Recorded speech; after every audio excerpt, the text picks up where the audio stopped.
can't see us succeed. And so he tells Allah, give me time and I'll prove my case. But then what he said, it's so loaded that it's not going to be done in one khutbah. His strategy it's not even a secret. He didn't even hide what he's going to do and how he's going to do it. He actually laid it all out. And Allah laid it all out for us, because part of guidance, part of knowing the road is knowing the dangers on the road. So know your enemy, right? So you can't Allah didn't just give us directions. Here's how you get to heaven. Well, here are all the obstacles on your way to heaven. Here's all the obstacles that will keep you from succeeding. And here's your enemy waiting for you. So he says to Allah, قَالَ فَبِمَا أَغْوَيْتَنِي. And it is only because you made me turn the wrong way. This is what he says to Allah. It is only because you made me turn the wrong way. Who does he blame? Allah. This was your scheme. This was your plan. You knew it would bother me that Adam is made from dirt, and you messed, because you're all-knowing, you messed with me anyway, and you made me sin. It's your fault, not my fault. You got me into this. You did this to me. You just don't like me. You have it out against me. You're the one who cursed me. You're the one who doesn't want me to be forgiven. And because you did this to me, I'm going to do this to these human beings that you love so much. So the first part of that is blaming Allah.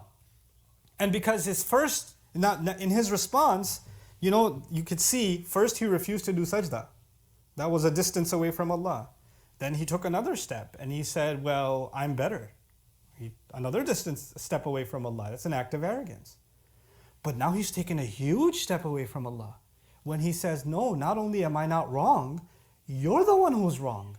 You're the one who did wrong to me. Now he's blaming Allah. He's taking even another step. Guess what he's going to do with humanity? He's going to come to each one of us, and first he's going to make us disobey Allah. And then we all disobey Allah at some point. We're not perfect. We're going to make mistakes. But that's one thing. But then maybe one time you make a mistake, you feel bad, you ask Allah to forgive, you repent, you cry, you feel guilt inside you. That just makes you human, and that makes you like Adam alayhi salam. But he comes and makes you sin again, and convinces you to sin again, And the next time, he adds another worse step that takes you, it's way worse than the sin. Sin is bad, but something way worse is when you start justifying it.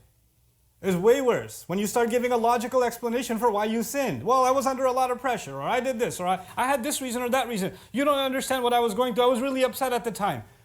I have my reasons. When you start doing that, you're being like the devil. He's taking another step away. Taba'ada, shatana. Another step away from Allah. But the worst of it all is someone keeps going down a road of sin, and then when you say, why are you going down this road? You say, Allah wants it this way. If Allah wanted, I would have been a better person. I don't even know why He hates me so much. God just doesn't like me. What has He done for me? And you find people that have now drowned themselves in sin, now speaking about Allah in that way, exactly the step-by-step procedure Shaitan took to take another step, before he's an infinite number of miles away from Allah.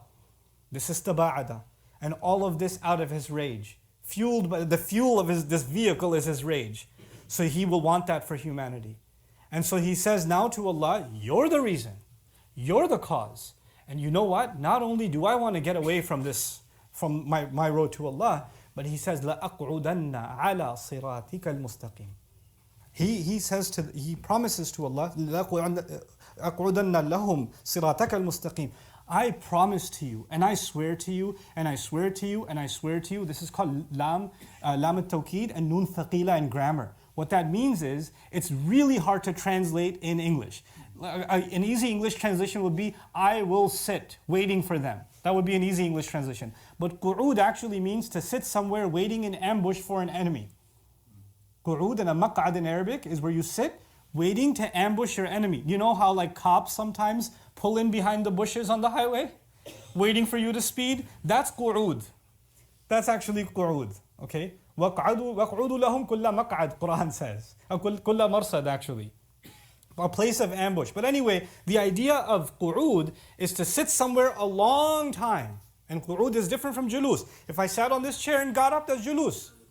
But if I was in qu'ud, I would take my time. So he's got all the time in the world. If you're not messing up, he's okay. He's like, I'll get you eventually. I'm waiting, I'm waiting, I'm waiting. He's studying you. إنهم يرونكم هو وقبيله من حيث لا ترونهم. He and his minions are constantly watching you, surveying you from places you can't imagine. They're studying your behavior. They're looking at how you respond to things. They look at what upsets you, what makes you happy, what makes you slip, and then they use that against you. You're literally the psychological subjects of these devils. And so he promises Allah the strangest promise. He says, I will wait for them. I will wait there for them. I swear to you, I will wait, and I will wait. Where? On your path that is straight. On your straight path.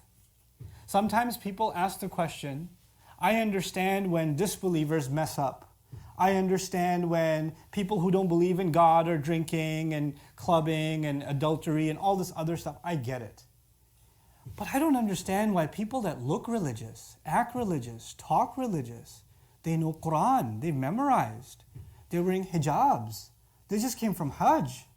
And look at what they're doing. Look at how they're talking.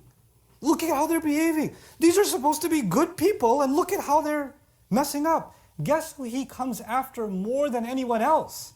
He's bothered by people that are on this path. And he waits to attack you. And when he fails, he moves down 1 mile and says, okay, when you pass this mile marker, maybe I'll get you then. And when you make him fail again, he moves ahead and waits for you again. And you keep going down this path, and he will come at you and come at you and come at you. You know, people that haven't changed for Allah, people that are still in sin, they look at someone who's trying to change and say, you're a good person. You know, Allah made it easy for you. Allah didn't make it easy for anyone. The devil comes to everyone. It doesn't matter if you're praying 5 times a day. It doesn't matter if you're in tahajjud every single night. It doesn't matter if you do hajj every single year. It doesn't matter if you recited the entire Quran and you recite it over and over and over again. That will never make you immune from the devil waiting for you and coming at you and coming at you and coming at you. And he doesn't attack people the same way. You know, when you study your enemy, you know, in sports, for example, what they do with teams, right? Before they have a match with a team, they study the strategy for that team. And the coach tells them, this is how we're going to do our offense, this is how we're going to do our defense against this team. They study their opponent very, very well. So the gameplay of a team is not the same depending on the opponent. Even in one-on-one sports like tennis and things like that, you get coached, this is how you handle this opponent, this is how you handle their serve, this is how you respond. This is exactly what the devil does. His attack is not the same for me as it is for you. He's not going to attack you the same way he attacks me. He will study you. Find out your weaknesses and come at you from your weaknesses. He'll study me, find out my weaknesses, come at me from my weaknesses. And he knows that Allah has given him that time where he can just sit back and just watch and study and observe, and then come and suggest, and then come and give whispers. And that too, all of it on Allah's straight path. So you know what we're learning? That the hardest thing to do is to actually take one step towards Allah. So the hardest thing to do. Not make 1,000,000 miles of progress. One step towards Allah. Because when you're about to take that one step, He goes, wait. You were my friend. Because when you're going in the other direction, you're the devil's friend. But if you turn towards Allah, you just became his enemy. You're the reason he got kicked out. He wants to prove that everybody can be his friend in hell. So when you turn around even a little bit, and you take even one step, the devil will come at you in every single possible way he can to dissuade you from turning back. I've even met people that say, everything is going smooth in my life until I start praying. When I start praying, problems start happening.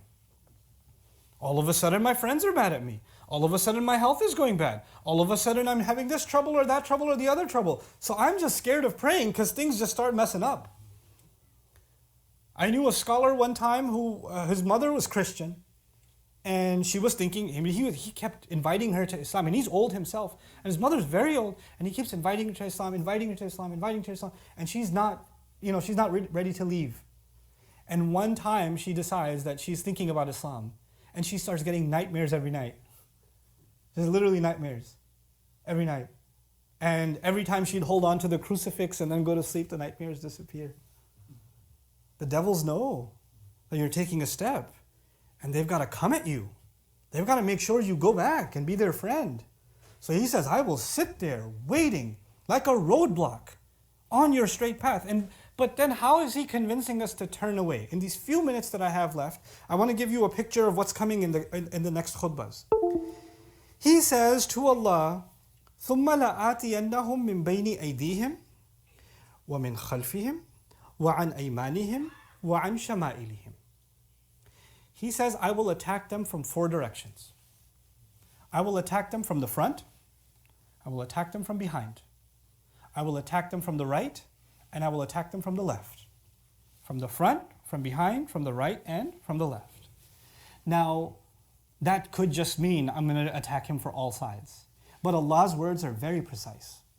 Allah's words are very precise. Each one of these is a strategy of the devil. He has a different kind of attack from the front, a different kind of attack from the right, a different kind of attack from the left, a different kind of attack from behind. And so we're going to take our time going through each of these attacks. But before we get into those attacks, I'll just tell you one goal that he has. Each of these attacks, how does he know that his attacks are successful? That's the goal. At least today, that's what I want to inform you of. How will he know that his attack has succeeded? وَلَا تَجِدُ أَكْثَرَهُمْ شَاكِرِينَ. You will not find that most of them are grateful. If he can attack you, and by the end of that attack, you are no longer grateful to Allah. You're no longer grateful. You're pessimistic. And when someone's pessimistic, for example, they're not grateful, because to be grateful, you have to think about the good things. You can't think about bad things and be grateful. That's impossible. You can't say, Alhamdulillah. That's not Alhamdulillah. You have to think of the positive. You have to think of Allah's favors. You can't be grateful if you're in disobedience. How can you be grateful to Allah and show no loyalty to Him? What kind of gratitude is that? If he can figure out some way of making you and me ungrateful, then he's succeeded. You know what we're learning? His biggest problem was arrogance. His biggest problem was arrogance. And Allah is teaching us through these ayat that the biggest solution to arrogance is what? Being grateful. Being grateful. And he knows, so long as they're grateful, I won't get them. So long as they're thinking about my favors to them, Allah's favors to them, I won't get them. So long as they're positive and hopeful, I won't get them. So long as they have a good opinion of Allah, I won't get them. Because obviously we can't be grateful to Allah if we're angry with Allah. You can't be thankful to Him if you have bad thoughts about Him. So if I can just get rid of their gratitude, I've succeeded. And He will try to get rid of it from the front, from the right, from the left, and from the back. And these are the attacks that inshallah ta'ala we're going to try to explore in some detail. What does it mean that the devil is coming at you from the front? What does it mean that he's coming at you from behind?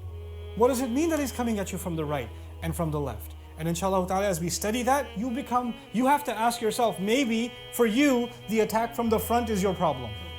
Maybe for your friend, the attack from the left is the problem. Maybe for another friend, the attack from behind is the problem. He won't get all of us the same way. He'll see, oh, this one didn't work, I'm going to try this side. Oh, that didn't work, I'm going to try the other side. Oh, that didn't work, this one got him. Okay, I'll stick with this one. I'll keep hammering him this way. You understand? This is why we have to study how is it that Shaitan is going to ruin our journey along the straight path. May Allah Azza wa Jal keep us firm and committed to the straight path. Understand something now when you recite the Fatiha as I leave you. When you recite the Fatiha and you and I say, صِرَاطَ الَّذِينَ أَنْعَمْتَ عَلَيْهِمْ, the path of those you made ease for. One of the meanings of in'am is to make things easy. Taysir. In'am is also taysir. Nu'uma means softness. Allah is the only one. You know, they translate the path of those you blessed. Blessing is, ni'mah is part of the meaning. Nu'uma is also part of the meaning. Actually, the path of those, only you could have made the path easy for them. Because without you, the devil will make sure the path is hard, is impossible. So when we ask Allah, we don't just ask the path of good people. No, the path of those who you intervened and you made things easy for them. Without you making things easy and smooth for them, there's no way this road was going to be smooth, because until the Day of Judgment, Shaitan is on that road. Shaitan and his minions are on that road waiting for you to be attacked. How can a road be easy when you're going to be attacked from every direction? Only when Allah will make that road easy. Only when you will be from those and I will be from those who He describes in the Fatiha, الَّذِينَ أَنْعَمْتَ عَلَيْهِمْ. It gives you a new appreciation of what you say when you stand in the prayer and you say صِرَاطَ الَّذِينَ أَنْعَمْتَ عَلَيْهِمْ. May Allah Azza wa Jal keep us committed to that path and accept our worship and save us from the whispers of the devil. Barakallahu li wa lakum. Assalamu alaikum.